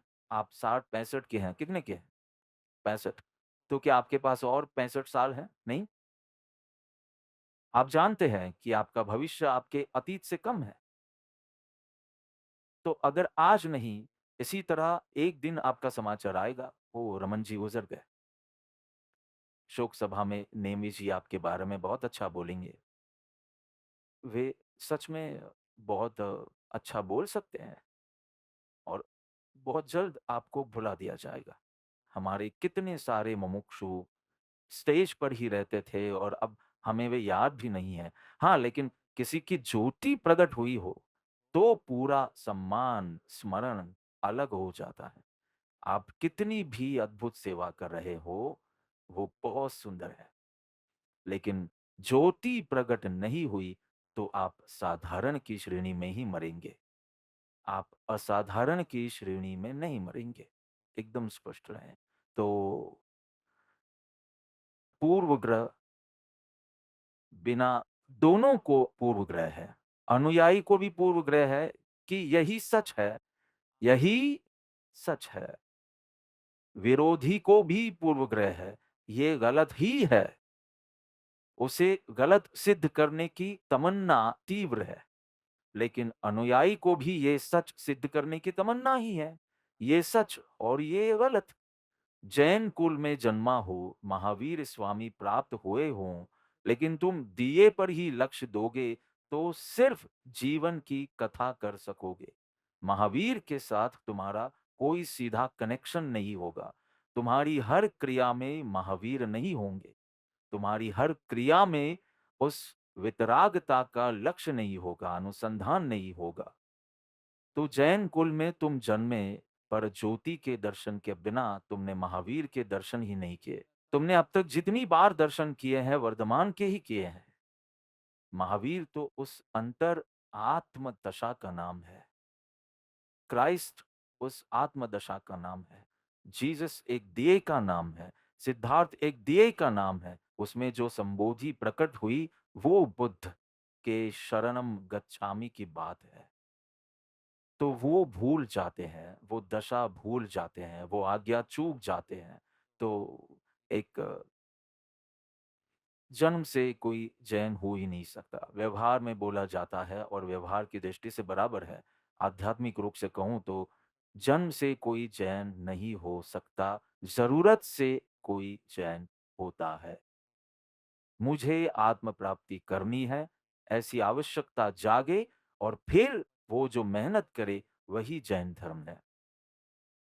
आप नहीं हो सकते, अर्थात बाप के कारण आप जैन नहीं हो सकते, आपके कारण आप जैन हो सकते हैं। आपकी आवश्यकता से आप जैन बन सकते हो, पर आपको आवश्यकता नहीं है, क्योंकि हर रोज़ आपकी आँख में आँसू नहीं दिखते कि आज भी आत्मज्ञान नहीं हुआ, आज भी आत्मज्ञान नहीं हुआ, आज भी आत्मज्ञान जो स्वामी रामतीर्थ को होता था। हर रोज़ शाम को रोते थे, शाम भयो, शाम न मिले। फिर शाम हो गई और अभी भी कृष्ण की प्राप्ति नहीं हुई। रोज शाम को रोते थे, रावी नदी के किनारे जाकर। ऐसा कहा जाता है कि उसका जो पानी है, वह स्वामी रामतीर्थ के आंसू हैं। अब वो पाकिस्तान में बह रही है, वो अलग बात है। लेकिन ऐसा तुम्हारा उस आंतरिक पीड़ा के बिना, तुम्हारी उस दशा की खटक के बिना, लेकिन तुम्हारे पास करने के लिए बहुत काम है। To do list, to do list बोले ऑर्गेनाइज़र में। और मैंने आपको हमेशा टू बी लिस्ट सिखाया है। मैंने आपको कभी टू डू लिस्ट नहीं सिखाया क्योंकि मैं आपको ह्यूमन डूइंग्स नहीं मानता। मैं आपको ह्यूमन बीइंग मानता हूँ। इसलिए मैं होने की बात कर रहा हूँ, बनने की भी नहीं। त्रिकाली शुद्ध परमात्मा ज्ञायत तत्व तू है, ये बीइंग है। और द्रव्यानुयोग कहता है, त्रिकाली तत्व पर दृष्टि करो तो मोक्ष है। चरणानुयोग कहता है कि पर्याय की शुद्धि करो तो मोक्ष है। कर्णानुयोग कहेगा सर्व कर्म रहित हो जाओ तो मोक्ष है। सभी सही हैं, सभी सही हैं। कर्णानुयोग कहेगा कि सिद्ध होने के लिए सर्व कर्म रहित होना पड़ेगा। चरणानुयोग कहेगा कि पर्याय पूर्ण शुद्ध हो, मोक्ष कहा निज शुद्धता, ऐसा कहेगा। द्रव्यानुयोग कहेगा तू शुद्ध ही है और उस पर दृष्टि हो तो मोक्ष है, और वहां स्थिरता हो, लीनता हो तो मोक्ष है। और कैसा आज कंफ्यूजन नहीं लगता, ऐसा लगता है कि तीनों बराबर हैं। एक बाहर से देखता है, एक निकटता से देखता है या और निकटता से देखता है। सिर्फ सूक्ष्मता, सूक्ष्मता, सूक्ष्मता है, बाकी विरोध ही नहीं है। नहीं तो मोक्ष की ये 3 व्याख्याएँ आए तो फिर 3 गच्छ बन जाए कि ये कर्म रहित को मोक्ष मानते हैं, ये उसे मोक्ष मानते हैं, 3 गच्छ हो जाएँगे। श्रीमत में 3 गच्छ हो जाएँगे जैन धर्म के। नहीं, नहीं, ये 4 अनुयोग हैं, 4 अलग शैलियों से, 4 अलग-अलग पद्धतियों से एक ही चीज़ को समझाया है। क्या ये बहुत सुंदर नहीं है? मुझे तो इतना विश्वसनीय दर्शन और कोई नहीं लगा। अनेकांत के दर्शन जैसा विश्वसनीय दर्शन और द्रव्य पर्याय दोनों के स्वीकार के बिना आप कैसे कहेंगे मैं एक शुद्ध आत्मा हूं, जब चित्त की ऐसी अशुद्धि दिखाई दे और तुम्हें दिखे या न दिखे, तुम्हारे बगल वाला तो तुम जो हो उसके लिए तुमसे नफरत करता है कि इसके बोलने का ठिकाना नहीं है, सोचने का ठिकाना नहीं है। ये भला कौन-सा शुद्धात्मा है? तो द्रव्य पर्याय दोनों का स्वीकार किए बिना आप कैसे कहेंगे कि मैं एक शुद्ध आत्मा हूँ? आपको कहना पड़ेगा कि मैं एक शुद्ध आत्मा बनना चाहता हूँ। आप कभी नहीं कह सकते कि मैं एक शुद्ध आत्मा हूँ। जो भी हो वो मेरा विषय नहीं है, लेकिन अब एक विश्व-विख्यात प्रोफ़ेसर थे, इतने सारे विश्वविद्यालयों में उनके प्रवचन होते थे और उनके साथ आने वाले लोग उनकी और भी ज़्यादा प्रशंसा किया करते। तो सबसे कहते कि उनका प्रवचन इतना बढ़िया होता है, वे सभा में, लेक्चर में वैज्ञानिक रूप से पुनर्जन्म पुनर्जन्म को सिद्ध करते हैं। मेरे पास ये बात आई। तो मैंने सोचा कि वे वैज्ञानिक दृष्टि से साइंटिफिक तरीके से ये सिद्ध करेंगे कि पुनर्जन्म होता है। मैंने कहा ये बयान ही अवैज्ञानिक है। कुछ सिद्ध कर्मा है। मैं कहूँ कि सच्चा वक्ता वो है जो कहेगा कि चलो इस विषय पर चर्चा करना आरंभ करते हैं कि पुनर्जन्म है या यही एकमात्र जन्म है। चलो चर्चा करते हैं। और ऐसा करते-करते यात्रा के अंत में अगर हम वहाँ पहुँचते हैं, तो ये वैज्ञानिक दृष्टि है। प्रयोग पद्धति से, विचार पद्धति से अनुभव तक पहुंचना। इसके बदले आपको कुछ सिद्ध करना है, तो वो तो तर्क से, कृपालु देव कहते हैं कि तर्क से ये सिद्ध कर सकते हैं कि जैन दर्शन दूषित और मिथ्या है, पर उसमें हमारा आत्म कल्याण नहीं है। पर तर्क की शक्ति की बात है।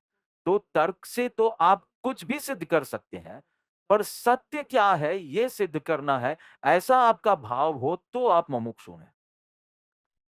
आप समझ रहे हैं? तो कितनी बार कुलधर्म से आपको कोई सही लगता है, कितनी बार भीड़ के प्रभाव से आपको कोई सही लगता है। कभी-कभी जिस पर आपको बहुत राग है, उसके प्रभाव के कारण आप उसे सही मान लेते हैं। ये सब है, पर आंतरिक ज़रूरत से हुआ है या नहीं?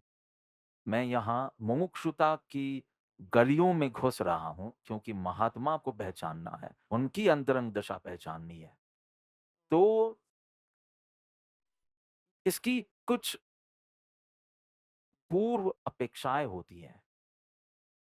मुमुक्षुता चाहिए, ज्ञानी को पहचानना है तो मुमुक्षुता चाहिए, विशालता चाहिए, मध्यस्थता चाहिए। मध्यस्थता बहुत ज़रूरी है। पूर्वाग्रह, पूर्व निर्धारित विचारों, पूर्व धारणा से आप सत्पुरुष को खोजने जाएँगे, बोलिए, सत्पुरुष मिलेंगे ही नहीं। कहते हैं कि पंचम काल में सत्पुरुष होते हैं, पर आपको नहीं मिलेंगे, क्योंकि आपके जो ख़याल, धारणाएँ, मान्यताएँ, पूर्व धारणाएँ हैं, आप नहीं पाएँगे। अरे पोपटलाल भाई की यही तो समस्या थी ना। आनंद घन जी जैसे पुरुष चाहिए, और लंबे कोट में और पोशाक में देखा, तो कहा, आपके बारे में बहुत सुना है कृपालु देव को। ऐसा आशीर्वाद दीजिए कि कोई आनंद घन जैसा सत्पुरुष मुझे मिले। कोई आनंद घन जैसे सत्पुरुष के पास ऐसा आशीर्वाद माँग रहा है कि मुझे कोई आनंद घन जैसा सत्पुरुष मिले। कोई पूर्व निश्चित धारणा हो कि ऐसा-ऐसा होना चाहिए, ऐसा नहीं होना चाहिए, ऐसा-ऐसा होना चाहिए। दाढ़ी तो कम से कम होनी ही चाहिए ना किसी सत्पुरुष में। उम्र तो देखते हैं ना, मैं तो 8-10 साल का था तब ये लोग ले जाते थे कि चलो हमारे गुरुदेव से मिलने। तो मुझसे पूछते कि गुरुदेव कब आएँगे बाहर?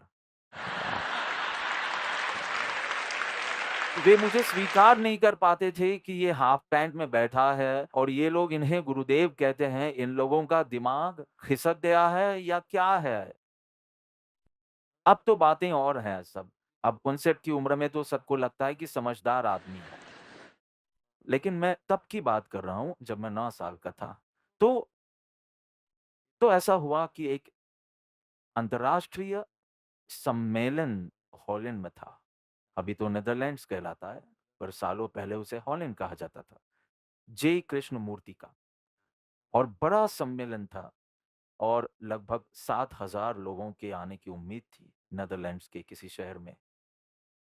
3 लेडीज़, 3 महिलाएँ खास तौर पर सम्मेलन के लिए भारत से गई कि उन्हें एक प्रबुद्ध गुरु माना जाता है और वे सच में जागृति लाने वाले हैं। और तो 3 महिलाएँ खास भारत से हॉलैंड गई, जे कृष्णमूर्ति को सुनने के लिए उनके प्रवचन में।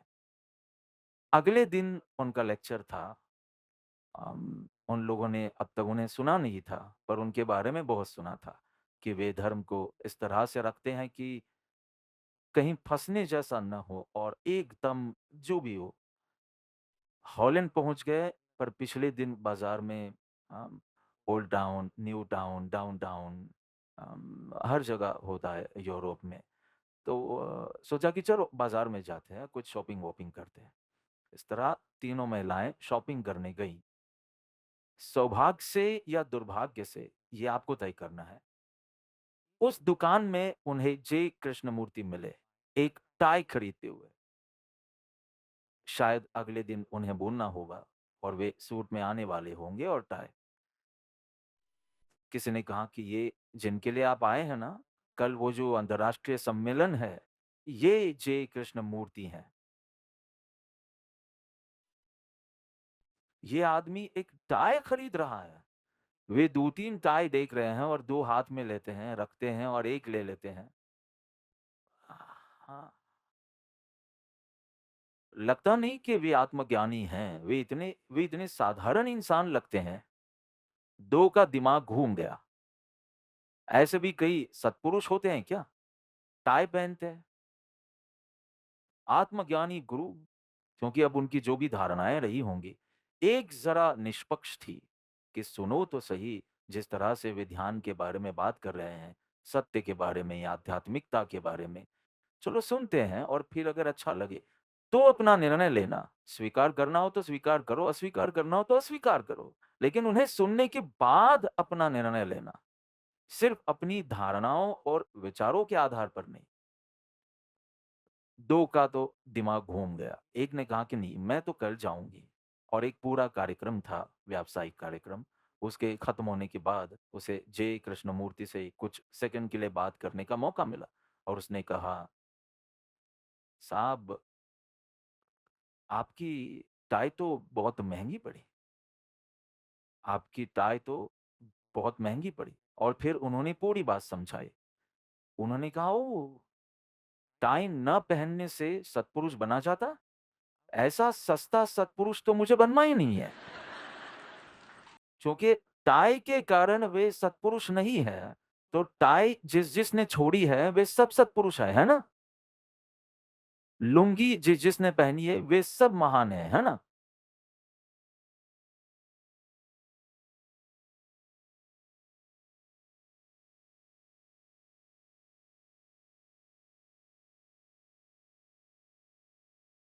महापुरुष के लिए अगर ऐसी शर्तें लेकर जाएँगे, तो आपको कोई महापुरुष मिलेंगे ही नहीं। पोपट भाई इस तरह से गए, 10 साल बाद वे फिर से उन्हीं कृपालु देव से काविठा में मिलते हैं और आनंद घन पुरुष दिखाई देते हैं। उन्हें सभी सूचनाएँ, धारणाएँ, एक पति पत्नी को पूरी तरह से प्रेम क्यों नहीं कर पाता? क्योंकि उसकी पूर्व धारणाएँ हैं। ऐसी-ऐसी पत्नी को ऐसा-ऐसा पता होना चाहिए, ऐसी-ऐसी होनी चाहिए। पूछना नहीं चाहिए कि आज क्या खाएँगे? उसे पता होना चाहिए कि मुझे क्या खाना है। इसलिए जहाँ ये धारणाएँ, आग्रह आएँगे, वहाँ पत्नी को पूरी तरह से प्रेम नहीं कर पाएँगे या पति को पूरी तरह से प्रेम नहीं कर पाएँगे, तो सत्पुरुष को कैसे करेंगे? कि जिसकी तो अभी सरक कर प्रकट होने वाला है और वो तो सामने है और आप नहीं कर पाते। आपके मन में इतनी सारी शर्तें हैं। वास्तव में हमें अब एक शर्त बनानी चाहिए कि शादी से पहले सारी शर्तें बता देनी है।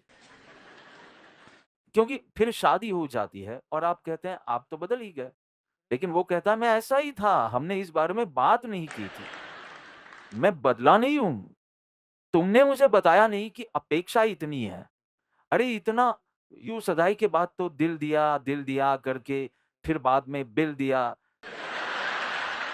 कि मैंने तुम्हारा इतना ख़्याल रखा है, अब मैं बकू जा रही हूँ, अब तुम घर का ख़्याल रखना। ऐसा नहीं होता है। सत्पुरुष के प्रति वो अपूर्व भक्ति, दृढ़ आश्रय के लिए उनके अंतरंग स्वरूप की इतनी अनुयायी, इतना ज़्यादा अनुसरण करता है। लेकिन क्योंकि ज्योति के दर्शन नहीं है ना, दिया, वो घोर निंदा में सरक सकता है, अगर कोई बात उसकी धारणा से मेल नहीं खाती, जो एक मुमुक्षु के साथ नहीं होगा। मैं आपको बता रहा हूँ, कट्टर अनुयायी हो, लेकिन एक चीज़ उसकी धारणा के अनुसार नहीं हूँ। पहले सब अच्छा था, अब बदल गया है। ऐसा ही है, ऐसे ही थे। तुम्हें शर्त रखनी चाहिए थी कि ऐसे नहीं खाते होने चाहिए, ऐसे नहीं करना चाहिए, ऐसा करना ही चाहिए। तुमने पहले ही सारी शर्तें बता दी होती ना, तो तभी वे ही तुम्हें अस्वीकार कर देते। तुम क्या अस्वीकार करने वाले थे? तो अज्ञानी मुमुक्षु है ना, मुमुक्षु वो है जो मोहासक्ति से परेशान होता है और मोक्ष के विषय में यत्न करता है, 254 कहता है, इसलिए वो खूब आत्मनिरीक्षण करता है। उसे अब ख़्याल आ गया है, कितनी बार मैं किसी के सामने मुस्कुरा रहा होता हूँ और असल में मैं बहुत ओह! इस घर पर मीटिंग है, ओह! इसके यहाँ पर बाहर तो कितना अच्छा था और तस्वीरें देखो तो कैसा लगता है ना? लेकिन उसे पता है कि कितनी बार मैं कैसे हूँ, आप बहुत अच्छे हो, ऐसे बोलता हूँ, पर अंदर मुझे गुस्सा है, ये है। और उसे पता चलता है कि भोगावली कर्म में ज्ञानी अनासक्त भी रह सकते हैं। मेरे हाव-भाव, मेरी वाणी, सब कुछ इतना प्रेम दर्शाते हैं, लेकिन मेरे अंदर इतनी नफ़रत है।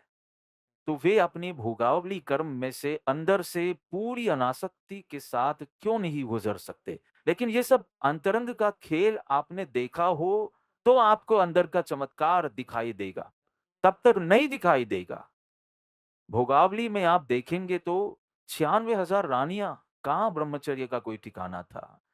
क्या ये कुछ समझ में आता है? 96,000 रानियाँ? एक एक वैध और एक अवैध को हम सँभाल नहीं पाते, इतना भी सँभाल नहीं पाते। एक अफ़ेयर भी हो और शादीशुदा भी हों, तो कितनी तकलीफ़ होती है।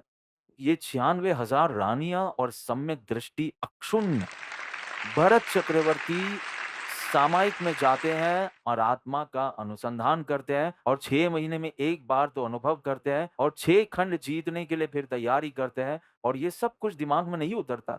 नेमिनाथ भगवान क्षायिक समकिति और फिर भी शादी करने निकलते हैं और कोई समकिति यदि किसी समकिति का आपको शादी की निमंत्रण पत्रिका आई, वहीं पर आप उस पर क्रॉस लगा देंगे कि तुझसे तो मैं मिथ्या दृष्टि हूँ, लेकिन मेरा वैराग्य ज़्यादा है। मैंने ब्रह्मचर्य का व्रत लिया है।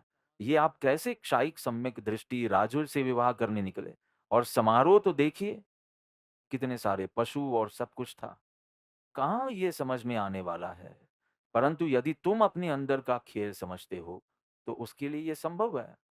इस इस क्रिया से मैं गुज़रा लेकिन मैं वहाँ नहीं था, बल्कि मैं तो हँस रहा था। हम सिंगापुर हवाई अड्डे पर थे और पूरा हवाई अड्डा चांगी हवाई अड्डे जैसा है। तो चांगी हवाई अड्डा है मतलब इतना अच्छा हवाई अड्डा। मैं अब सिंगापुर से बहुत थक गया हूँ। मैंने कहा कि मैं सिडनी से सीधे दिल्ली की उड़ान भरना चाहता हूँ। मैं सिंगापुर हवाई अड्डे से थक गया हूँ। लेकिन ना हवाई अड्डे से, सिंगापुर के लोगों से नहीं। सिंगापुर के लोग मुझे पसंद हैं, लेकिन तो पूरा हवाई अड्डा ऐसा है कि जब आप चलते हैं, तो आपको बहुत चलना पड़ता है। मतलब मेरे 3000 कदम हो गए थे, चांगी हवाई अड्डे पर ही। तो हर जगह एस्केलेटर होते हैं, तो अच्छा हम उस पर जा रहे थे। भारत में भी हैं, ऐसा नहीं है, अभी-अभी। तो जैसे ही वो खत्म होने वाला होता है ना, अपने कदम का ध्यान रखें, अपने कदम का ध्यान रखें, दोनों तरफ से आवाज़ आती है। भारत में नहीं आती। भारत में नहीं है, आपको खुद को ध्यान रखना पड़ता है। कोई आकर आपको ये नहीं बताने वाला अपने कदम का ध्यान रखें अपने आपको यहीं पर रहना चाहिए, कहीं और नहीं।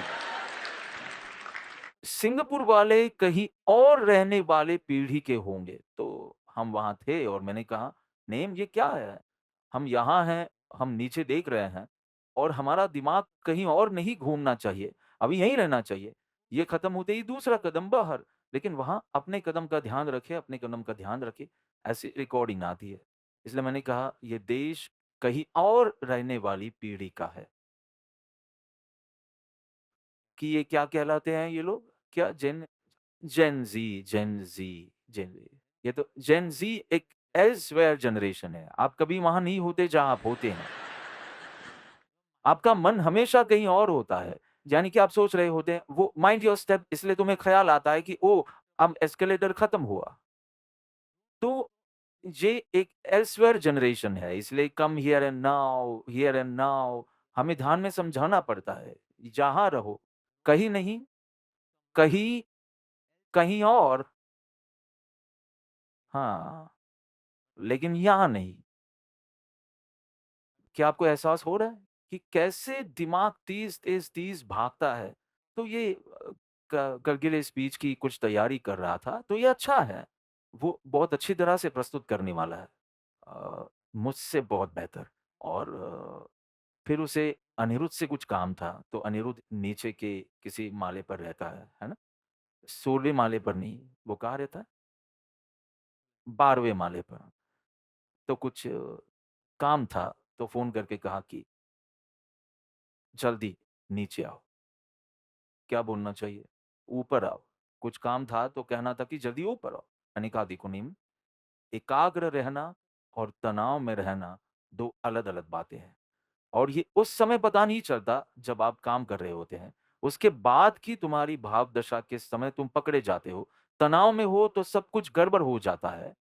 एकाग्र हो तो पूरी तरह से उसमें होते हो, पूरी तरह से बाहर। मैंने कहा, मैं भी अपना स्वाध्याय करता हूँ, लेकिन मैं पूरी तरह से उसमें जाता हूँ और फिर पूरी तरह से बाहर आ जाता हूँ और वर्तमान क्षण में रहता हूँ। मैं बस भूल जाता हूँ कि ये ऊपर रहता है या नीचे रहता है, उसे ऊपर आना है या उसे नीचे आना है। मैंने कहा, ये तुम्हें ज़रूरत है और वो तो सरल जीव है तो कहाँ की बराबर है बाबा और मैं बदल जाऊँगा। पर ऐसी छोटी-छोटी चर्चा करके मैंने कहा, देखो एकाग्र और तनावग्रस्त होने में बहुत फ़र्क है। इस फ़ोकस के नाम पर ये पूरी पीढ़ी एल्सव्हेयर ही होती है। और इसीलिए आपको पुरानी पीढ़ियों की तुलना में अधिक ध्यान और विश्राम कार्यक्रमों की आवश्यकता है।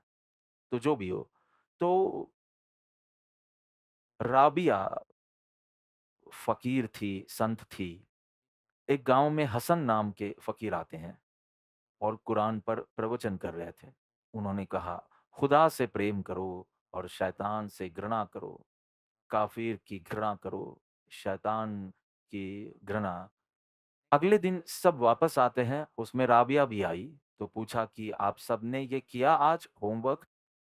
मेरे जैसा नहीं था कि सिर्फ़ होमवर्क दे दे, वो तो होमवर्क की जाँच भी करते थे। यानी कि सबने अभ्यास किया, राबिया ने कहा, मैं ये नहीं कर सकती। तो कहा कि जब मेरे अंतर में प्रेम ही नहीं था, तब खुदा के लिए प्रेम नहीं था। अब खुदा के लिए प्रेम जागा है। मैं इतनी प्रेममय हो गई हूँ कि अब मैं शैतान से भी प्रेम करती हूँ। मुझ में अब घृणा करने की शक्ति ही नहीं है। मुझे ये बहुत पसंद आया, ये बात मेरे दिल को छू गई कि जब प्रेम नहीं था तब खुदा के लिए भी नहीं था। लेकिन अब खुदा के लिए जो सुगंध अंदर से प्रकट होती है, फिर मैं भेद नहीं कर सकती कि तुम सुगंध लो और तुम सुगंध ना लो। फिर मेरा प्रेम सब तक पहुँचता है। एक सत्पुरुष से शुद्ध प्रेम करेंगे ना, तो आपका प्रेम सभी सत्पुरुषों को स्वीकार कर पाएगा। आपका प्रेम असत्पुरुष से उस दृष्टि से, उसकी अंतरंग दशा के कारण नहीं, प्रेम कर सकता है, आप किसी से भी प्रेम कर सकते हैं। अगर आप किसी से प्रेम नहीं कर पाए, इसका मतलब है कि आप अपने गुरु से प्रेम नहीं करते शुद्ध रूप में। ये मेरा निष्कर्ष है, आपको मेरा प्रमाण पत्र है। अगर एक व्यक्ति भी आपके प्रेम के दायरे से बाहर है, इसका मतलब है कि आप अपने गुरु को धोखा दे रहे हैं। आपने अपने गुरु के लिए शुद्ध प्रेम विकसित नहीं किया है, क्योंकि गुरु के लिए शुद्ध प्रेम तो केवल निमित्त कारण है। अगर आप में शुद्ध प्रेम है, तो आप एक भी व्यक्ति को अपने प्रेम के दायरे से बाहर नहीं रख सकते। बहुत स्पष्ट है और बहुत सीधा भी। एक कवि था, कवि को चंद्रमा में क्या दिखाई देता है? ये तो फेलोशिप वालों को ही पता होगा। हमारे यहाँ शेक्सपियर की चाँद पर कविताएँ वगैरह शायद ही थी, पर उन लोगों को तो चन्ना मामा और सब कुछ होगा। क्या दिखाई देता है? तो कहते हैं कि प्रियतमा का मुख, क्योंकि लगभग वही दिखाई देता है, क्योंकि ऐसा खिला हुआ चाँद होता है। कार्तिक पूर्णिमा को तो हम उस ग्राउंड में थे और जो चाँद दिखा है, आहाहा! हमें ऐसा लगता है कि कृपालु देव हमें देख रहे हैं, इसलिए इतना मस्त लग रहा था। तो चंद्रमा में लगभग प्रियतमा का गर्लफ्रेंड का चेहरा दिखाई देता है। जब आप प्रेम में होते हैं तो ऐसा ही होता है। शिव तुम नहीं हो इसलिए तुम्हें नहीं पता है, ऋषभ से पूछो। उसे तो दूज के चाँद में भी उसका चेहरा दिखाई देता है। लेकिन अब जो हमारे कविराज हैं ना, वे बेचारे रास्ता भटक गए थे और 3 दिन से भूखे थे। उन्हें आकाश में नान तैरते हुए दिख रहे थे। रोटी नहीं, कुलचा, नान तैरते हुए दिख रहे थे। ये सब दृष्टि का खेल है। आपकी दृष्टि इस तरह ओह! मुझे आपको ये बताना ही होगा। ठीक है। तो एक कथाकार थे, राम कथा करते थे। बहुत सुंदर राम कथा करते थे। उल्लासमय, रसमय तरीके से। उनकी बहुत ख्याति थी कि उनकी कथा सुने तो आप राम के प्रेम में पड़ जाएँगे वगैरह। हनुमान जी का मन हुआ कि चलो एक दिन मैं भी जाऊँ, तो वेश बदलकर कथा में गए और कथा चल रही थी, पहला, दूसरा, तीसरा दिन। अंत में जो हनुमान जी अशोक वाटिका में गए, ऐसा कथाकार कहते हैं और वहाँ सब सफ़ेद फूलों के बीच सीता जी बैठी थी वगैरह-वगैरह। पूरे प्रसंग का सुंदर वर्णन करते हैं। फिर हनुमान जी उनके पास गए और कहा कि फूल सफ़ेद नहीं थे। आपकी कथा बहुत बढ़िया थी, लेकिन फूल सफ़ेद नहीं थे। एक तथ्यात्मक गलती है, बस उसे सुधार लीजिए। बस उसे सुधार लीजिए, एक तथ्यात्मक गलती है। ज्ञानी को तथ्यात्मक गलती भी नहीं बतानी चाहिए, क्योंकि उसमें हम फिर एक बड़ी गलती कर बैठते हैं। तो कहा कि लाल फूल थे, सफ़ेद फूल नहीं थे। वे कथाकार कहते कि नहीं, आपका भाव अच्छा है, लेकिन आपकी बात सही नहीं है। वे कहते हैं कि अरे तुम तो कथा कर रहे हो, मैं तो वहाँ था, हनुमान जी कहते हैं। तो फिर वे अपने मूल रूप में हनुमान जी भी फिर उग्र हो गए और वे कहते हैं कि लेकिन मैं उपस्थित था, मैं हनुमान हूँ। जो एक आम व्यक्ति के रूप में आपकी कथा सुनने आया था, लेकिन मैं हनुमान हूँ और मैं ही वो व्यक्ति था जिसके बारे में आप बात कर रहे हो, जो अशोक वाटिका गया था, जहाँ सीता जी को रखा था और मैंने पूरा बगीचा देखा है और वो लाल था। नहीं, सफ़ेद। ये सरासर बकवास है। ठीक है, चलो राम जी के पास चलते हैं। तो चलो, राम जी ने भी नहीं देखे हैं। हनुमान कहते हैं मैंने तो देखी है अशोक वाटिका। राम जी ने भी नहीं देखा है, लेकिन राम जी जो कहें वही सच। गए राम जी के पास, राम जी ने कहा, हनुमान वो सही है, सफ़ेद फूल। कि भगवान, मैं वहाँ था, मैंने देखे लाल फूल थे। तो कहा कि उस समय तुम्हारे मन में रावण के लिए इतना ज़्यादा क्रोध था, उस कारण तुम्हारी आँखें उस क्रोध से लाल हो गई थी और इसलिए तुम्हें सफ़ेद फूल लाल दिखाई दिए, लेकिन थे सफ़ेद। मैं सिर्फ़ इतना कहना चाहता हूँ कि राग भाव से या द्वेष भाव से जब आप उस तत्व को देखते हैं, वो आपके लिए बदल जाता है। इसलिए अनुयायी भी समझ नहीं पाते और विरोधी भी समझ नहीं पाते, क्योंकि ये द्वेष भाव से देखते हैं और ये राग भाव से देखते हैं। क्या आप समझ रहे हैं? ये मुमुक्षु के नेत्र महात्मा को पहचानते हैं। महात्मा तो महान है ही, मैं कहता हूँ मुमुक्षु भी महान है। जिनके नेत्र ऐसे महापुरुष को पहचान लेते हैं, वो मुमुक्षु भी महान है। महात्मा तो है ही, उनकी दशा तो, पर उनकी सच्ची पहचान करके, इसीलिए तो ऐसी पहचान जिसे हुई उसे भक्त रत्न कहते हैं। ये तो जब म्यूज़ियम वालों के साथ बैठना हुआ, तब मुझे एहसास हुआ कि ओह! बाकी सब भक्त कहलाते हैं और ये भक्त रत्न कहलाते हैं। सभी सेवा करते थे, सभी सत्संग करते थे, सभी कृपालु देव की भक्ति करते थे। तो भक्त रत्न क्यों? उन्हें सच्ची पहचान हुई। वो सच्ची पहचान जिनकी हुई वे तो महान है और जिसे हुई वो भी महान है। कितनी तैयारी भीतर होगी तब हुआ होगा। तो मुमुक्षु तो गर्भवती स्त्री समान है। गर्भवती स्त्री अपने शुरुआती दिनों में एक सामान्य स्त्री जैसी ही दिखती है, पर उसके गर्भ में कुछ है। उसकी हर क्रिया से उसका पोषण होता है। कुछ समय में एक धन्य दिन पर वो जन्म लेता है, पर वे समान नहीं है। मुमुक्षु और अनुयायी में भी फ़र्क है। मुमुक्षु और संसारी में भी फ़र्क है और सब संसार की क्रियाएँ महात्माओं को भी होती हैं, तो मुमुक्षुओं को तो हो ही सकती है, पर फिर भी कुछ अलग है। कुछ अलग है।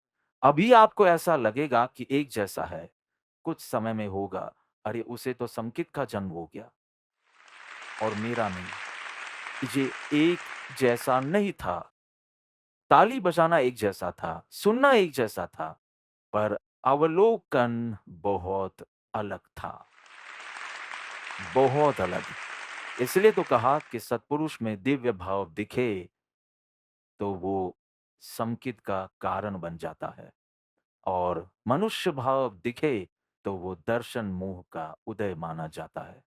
स्पष्ट कहा, क्योंकि जो ज्ञानी में दिखता है, वैसा है नहीं और जो है, वो दिखाई नहीं देता। ज्ञान पंचमी के स्वाध्याय में नेमी जी ने ही कहा था, मुझे बहुत अच्छा लगा। मैं कोट कर रहा हूँ। मुझे तो अच्छा लगता है, मैं कोट करता हूँ। तो उन्होंने कहा कि क्या आपको आकाश में दिन में तारे दिखाई देते हैं? पर हैं या नहीं? या रात को ही आते हैं? दिन में है, पर दिखाई नहीं देते। आंतरिक दशा दिखाई नहीं देती, पर है। मृगजल दिखाई देता है ना, मृगजल। पानी दिखाई देता है ना, पर है नहीं। भोग लालसा दिखाई देती है ना, शादी की, धंधा किया, है नहीं। पर ये सबके बस की बात नहीं है। जिसके दर्शन मुँह की मंदता हुई हो, उसी को जो दिखाई देता है वो नहीं दिखाई देता और जो नहीं है वो दिखाई देता है। इसलिए वही दिव्य भाव के दर्शन होते हैं। मैंने तो कहा ही था कि निर्दोष नर में निर्दोष भाव, मतलब 90% साधना समाप्त। 10% में आयंबिल की ओली आती है, पालीताना की यात्रा आती है, ये सब 10% में आता है। 90% वाले बाजी जीत जाते हैं। 10% वाला दिवालिया हो जाता है। 90% वाला बाजी जीत जाता है। एक ही अस्पताल में डॉक्टर्स होते हैं, फर्स्ट सर्जन होते हैं, सर्जन कहीं दिखाई नहीं दे रहे। हाँ, हाँ। सर्जन हो और हाथ ऊपर न करे, ऐसा मैंने आज तक नहीं देखा। पर अब मेहनत की हो, 35 साल तक 1 रुपया कमाया ना हो, फिर लूट-मार की हो, तो कुछ तो स्थिति सब कुछ जायज़ है। 35-40 तक तो उसके पड़ोसी को भी पता नहीं होगा कि ये पेट का डॉक्टर है। बेचारा पढ़ता ही रहता है, डिग्रियाँ लेता ही रहता है, पढ़ता ही रहता है। फिर लूटेगा नहीं तो क्या करेगा? 60 में तो अब रिटायर होने का भाव है। पर ये एक ही सर्जन है जो लूटता नहीं है। उसे सब प्रेरणा का इंजेक्शन देते हैं कि लूटो, लूटो, पर उसके दिमाग में ही नहीं जाता।